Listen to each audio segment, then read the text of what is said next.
In every way, we're always trying to improve our ability to see things better.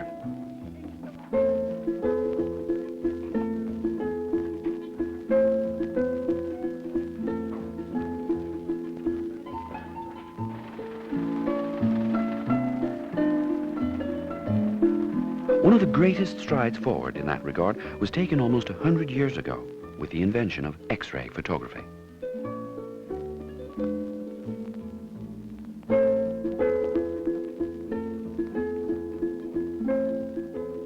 For that invention, Wilhelm Conrad Röntgen received the 1901 Nobel Prize in Physics. And we use an acronym derived from his name, VCOR, as the name of our X-ray films.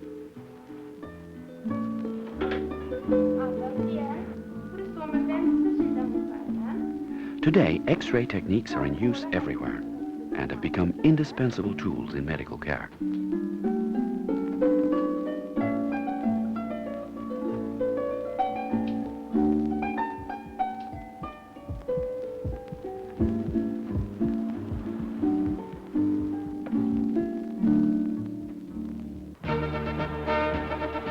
It's human nature to persist in constantly striving toward ever more difficult goals.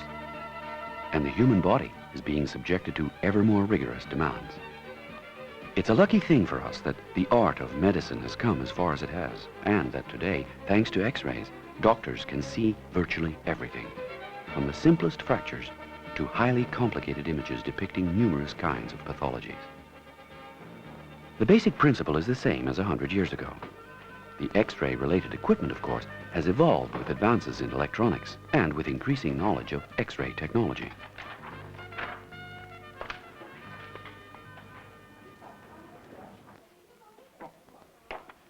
Ja, nu så har vi. Vi ska titta lite grann på bilderna här. In most cases, the simpler equipment of today is sufficient. But more sophisticated equipment is now opening up opportunities that we're still learning to take full advantage of.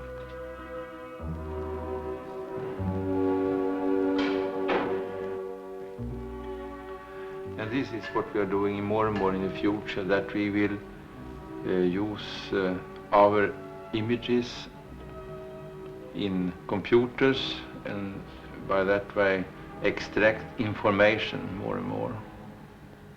We will use film and not other techniques. Today, there are hundreds of different kinds of X-ray equipment. And easily as many kinds of phototypesetting equipment.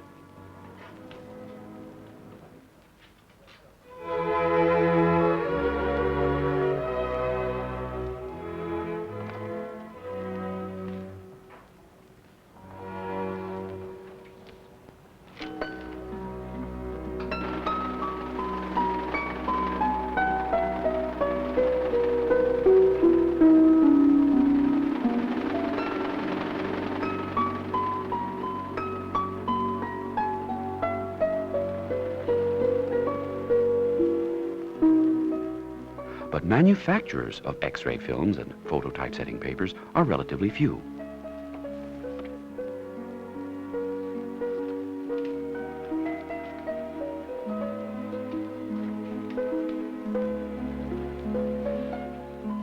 And only one of those manufacturers, CEA, specializes in X-ray films and phototypesetting papers for professional users.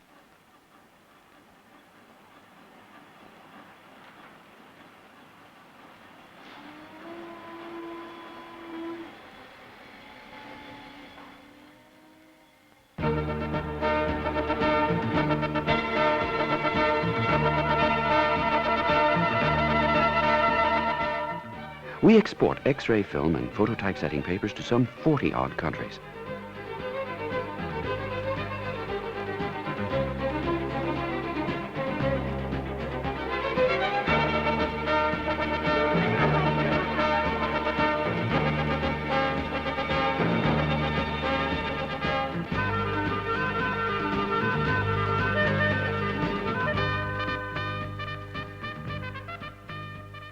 This unusual plant is located in Strängnäs, a town on Lake Mälar in central Sweden. 200 people work here. All of them know each other. A lot of them even know the names of all their fellow workers.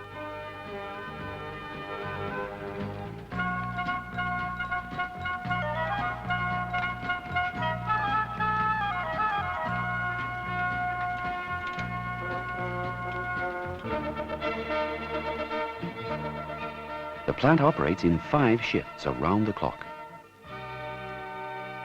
Many of the people here work in darkness or in very subdued light.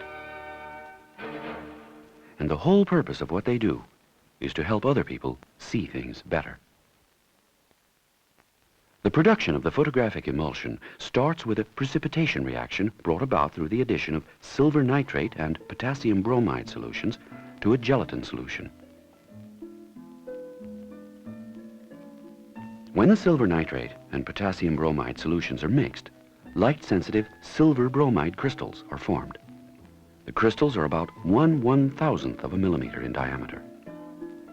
The gelatin keeps the crystals suspended in the liquid. By varying the concentration, the temperature, and the procedure by which the chemicals are added, CEA technicians can vary the characteristics of the silver bromide crystals. In that way, CEA is able to control the characteristics of the finished light-sensitive product. The gelatin is then precipitated out of the mixture through the addition of a saline solution.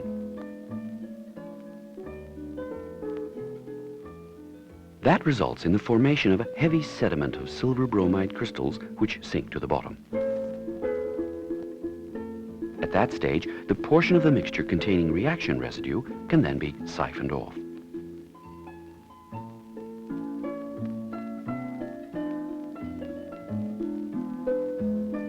The silver bromide sediment is then given a series of washings in deionized water. In the next phase, the sediment is mixed with water and gelatin.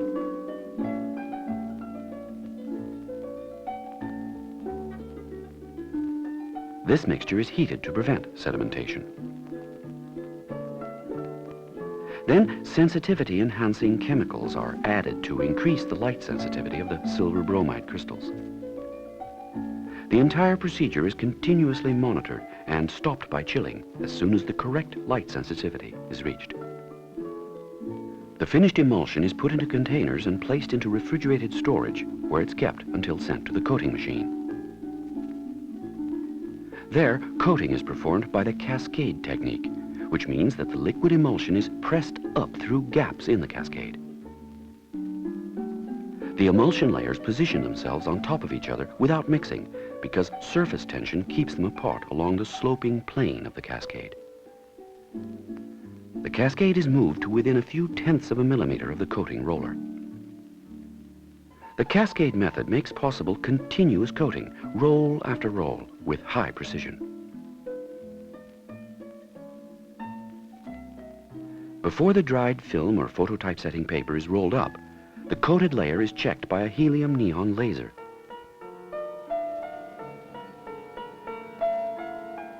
The laser locates any imperfections so that possibly defective material can be removed before cutting.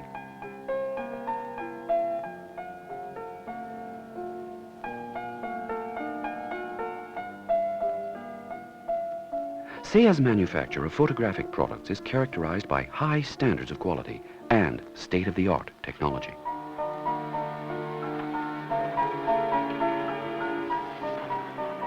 The entire production sequence is an interplay between man and technology.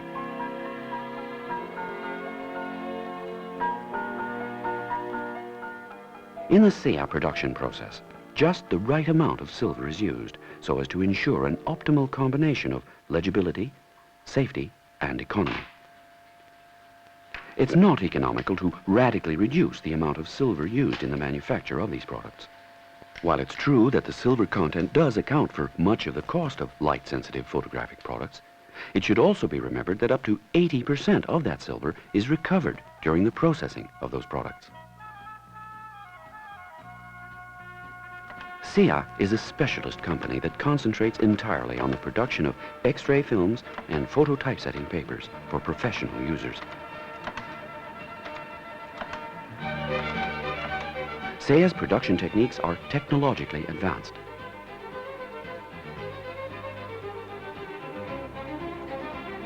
And the thoroughgoing know-how of CEA's staff of professionals, plus the constant commitment of that staff to customers' needs, are among CEA's foremost features.